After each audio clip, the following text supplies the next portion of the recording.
আৰু এটা কথা কম, জয় আই অসম। আৰু এটা কথা কম, জয় বৰহাৰিণী। ঠিক আছে, হা সমষ্টি শুনক, মই বেছি কথা আজি ক'ব বিচৰা নাই। জাষ্ট অলপ আগতে মই গম পালোঁ যে দলে মোক প্ৰাৰ্থী হিচাপে প্ৰক্ষেপ কৰিছে 20 নম্বৰ বিজনী এলিচিৰ পৰা। এতিয়া মই সত্ৰত যাম, বিজনী সত্ৰত, মা লক্ষ্মী মন্দিৰত যাম, জয়গুৰু মন্দিৰত যাম, আৰু আমি কালীবাৰী মন্দিৰত যাম, আৰু পাগলা বাবা আশ্ৰমত যাম।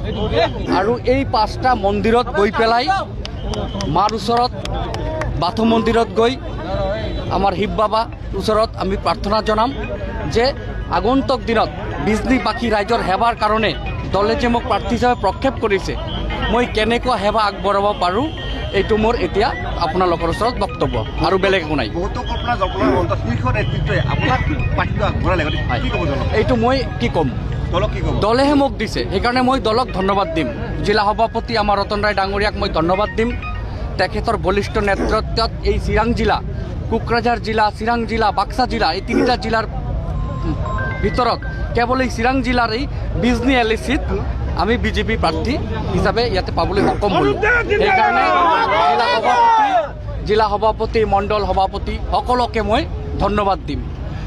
মণ্ডল যে কিমান শক্তিশালী আপোনালোকে কেইদিনমান আগতে গম পাই গৈছে। দল যে কিমান শক্তিশালী এইটো আৰুতো পৰিচয় দিবলগীয়া একো নাই।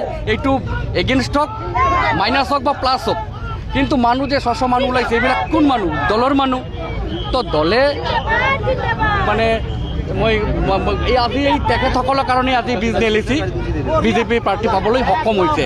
সেইকাৰণে এতিয়া সংকল্প, আগন্তুক দিনত আমি বিজনীৰ পৰা কেনেকৈ জয়যুক্ত হওঁ, আৰু বিজেপিৰ মিত্ৰজোঁটৰ চৰকাৰ অহা 4 মে' তাৰিখত বনাই সূৰ্যৰ নতুন আলোৰ উদয়ৰ নিচিনা কেনেকৈ আমি প্ৰস্ফুটিত বা বিকাশিত